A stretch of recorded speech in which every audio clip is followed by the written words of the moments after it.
मैं बहुत असहाय महसूस कर रही हूँ। दिल्ली में यूपीएससी छात्रा ने की आत्महत्या, 3 पन्नों के सुसाइड नोट में बताया दर्द।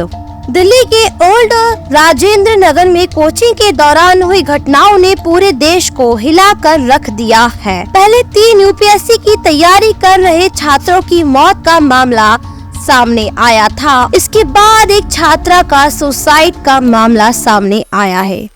ये छात्रा महाराष्ट्र की रहने वाली थी और दिल्ली में रहकर यूपीएससी की तैयारी कर रही थी। वह ओल्ड राजेंद्र नगर में एक किराए के मकान में रहती थी। बीते दिनों उसने डिप्रेशन के चलते सुसाइड कर लिया। दिल्ली पुलिस इस मामले की जांच कर रही है।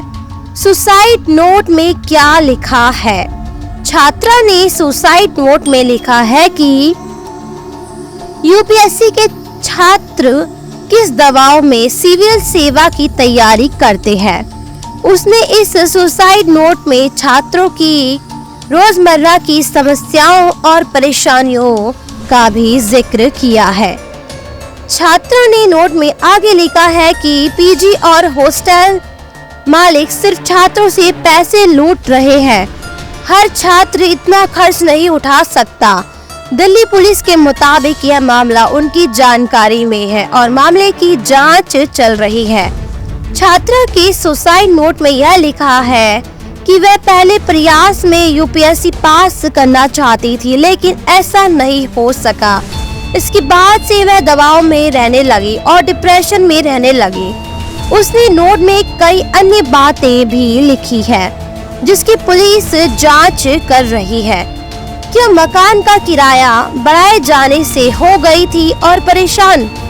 वहीं यह भी बताया जा रहा है कि 25 वर्षीय छात्रा काफी समय से यहाँ रहकर यूपीएससी परीक्षा की तैयारी कर रही थी। उसके पिता महाराष्ट्र के अकोला जिले के रहने वाले हैं और वहाँ असिस्टेंट सब इंस्पेक्टर के पद पर कार्यरत है। ओल्ड राजेंद्र नगर में जिस किराए के मकान में छात्रा रहती थी, उसके बारे में कहा जा रहा है कि कुछ दिन पहले मकान मालिक ने किराया बढ़ा दिया था। इससे वह काफी परेशान भी चल रही थी। 3 छात्रों की मौत के बाद से यूपीएससी के छात्रों की परेशानियों पर लोगों का ध्यान गया। छात्रों का रूम रेंट, कोचिंग और लाइब्रेरी की फीस, खाना आदि का खर्च उठाने में दिक्कत होती है। सरकार ने बेसमेंट में चलने वाली सभी कोचिंग को बंद करने का आदेश दिया है, जिसके बाद लाइब्रेरी की फीस बढ़ा दी गई है, जो छात्रों के लिए एक और परेशानी बन गई है।